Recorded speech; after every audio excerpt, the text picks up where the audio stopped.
আমরা কোপাই পাড়ে এসেছি, গোয়ালপাড়ার সন্নিকটে।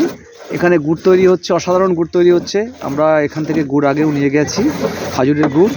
তা আজকে আমার যিনি গুড় তৈরি করছেন আপনার নাম? কলিম শেখ। কলিম শেখ। কোথা থেকে এসছেন? নদিয়ার নাকাশিপাড়া থেকে, বেথুয়াডুবুরি।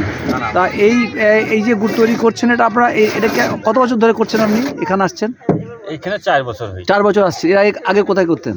এর আগে যে আসানসোল দুর্গাপুর সাইডে ছিলেন। তাই এখানে তো খাজুর গাছও রয়েছে এবং এখানে অনেক পর্যটকরা আসে, গুড় বিক্রি ভালোই হয়। তা আপনার পরিবার নিয়ে এসছেন এখানে, দেখতে পাচ্ছি। ফ্যামিলি নিয়ে এসেছি। আপনার কয় ছেলে মেয়ে? এক ছেলে 2 মেয়ে। এক ছেলে 2 মেয়ে। তা এরা স্কুলে পড়াশোনা করছে। তা অন্য সময় আপনারা কী ব্যবসা করেন? অন্য সময় সিজন পার হয়ে গেলে ডাব নারকেলের ব্যবসা। ডাব নারকেল করেন। তাহলে এটা হচ্ছে মেজর ব্যবসা।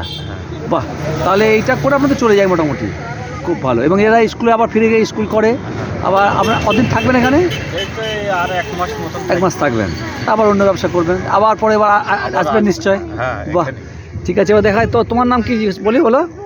তোমার নাম? তুমি স্কুলে যাও? বাহ, এই তুমি শোনো, তোমার নাম? আচ্ছা, তুমি কোন ক্লাসে পড়ো? 2 বাহ। আর তোমার স্কুলের নাম?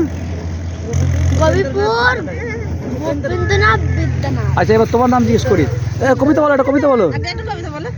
কবিতা আর বলবে না, বলো একটা কবিতা বলো।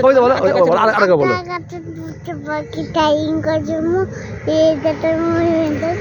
থ্যাংক ইউ, ভালো। এরা আবার স্কুলে পড়াশোনা করে, ছোটো মেয়েটি ও তো কবিতাও বললো। এই ধরনের ব্যবসা আমরা করে যান এবং মানুষজনকে এরা এই যে গুড়ের যে স্বাদ, সেটা কিন্তু উপভোগ করতে পারছে। এবং আমরাও খেয়েছি, আপনারাও দেখতে পারেন, খুব ভালো। আমি কলিম বাবুকে খুব ধন্যবাদ জানাই।